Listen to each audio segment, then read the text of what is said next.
Sir, चुनाव आयोग चुनाव से पहले क्या क्या तैयारियां करता है और इतने बड़े चुनाव कराने के लिए स्टाफ कैसे मैनेज करता है?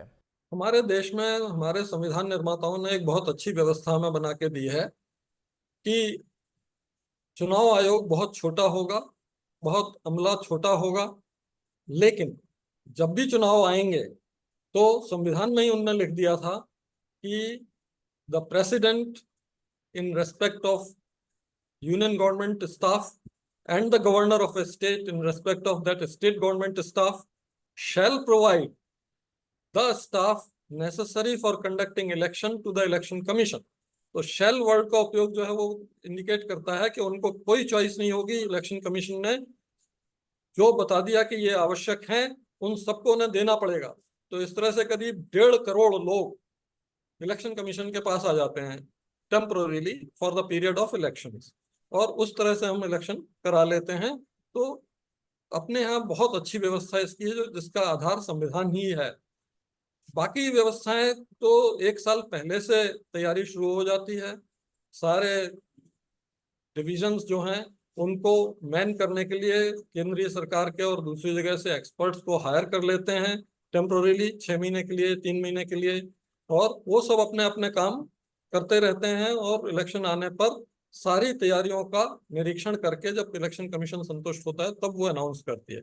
अच्छा रावत सर, पोलिंग खत्म होने के बाद क्या प्रोसेस होता है?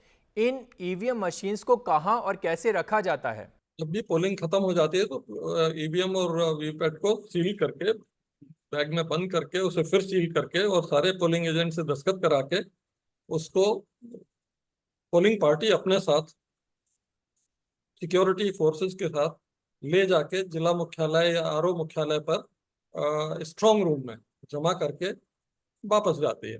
और ये स्ट्रांग रूम में ही जमा रहते हैं। स्ट्रांग रूम के बाहर सारे कैंडिडेट्स और पार्टीज के प्रतिनिधि बैठ सकते हैं, सो सकते हैं, और सीसीटीवी के जरिए देख सकते हैं कि जो दरवाजा है सील बंद है, लॉक, और कहीं से कोई घुस नहीं पा रहा है, पूरी तरह से सुरक्षित है। ये सब व्यवस्थाएं होती हैं। उसको सिर्फ काउंटिंग के दिन ही खोला जाता है और वो सीसीटीवी की निगरानी में एक एक बॉक्स जो है एक एक टेबल पर पहुंचता है काउंटिंग के लिए। अच्छा सर, आपने स्ट्रांग रूम की बात की, तो स्ट्रांग रूम की सिक्योरिटी व्यवस्था कैसे होती है? सिक्योरिटी की व्यवस्था इस तरह से होती है कि अंदर की तरफ का घेरा जो है वो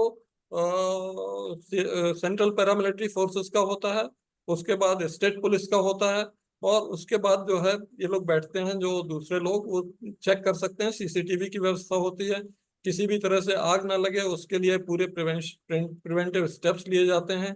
और एक ही दरवाजा होता है उस हॉल में, स्ट्रांग रूम में, उसमें ताला लगा के सील लगाते हैं जिसमें सबके दस्तखत होते हैं, जो भी पार्टीज के और कैंडिडेट के प्रतिनिधि हैं। और काउंटिंग के दिन जब खोला जाता है तो उनसे दिखाया जाता है कि आपके दस्तखत बिल्कुल इंटैक्ट हैं कि नहीं।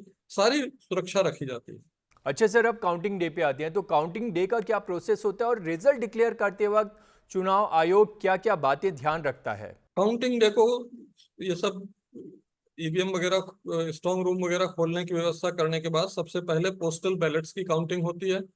और अगर वो बहुत ज़्यादा हैं तो उसके बाद 1-2 राउंड ईवीएम के काउंट भी शुरू किए जा सकते हैं।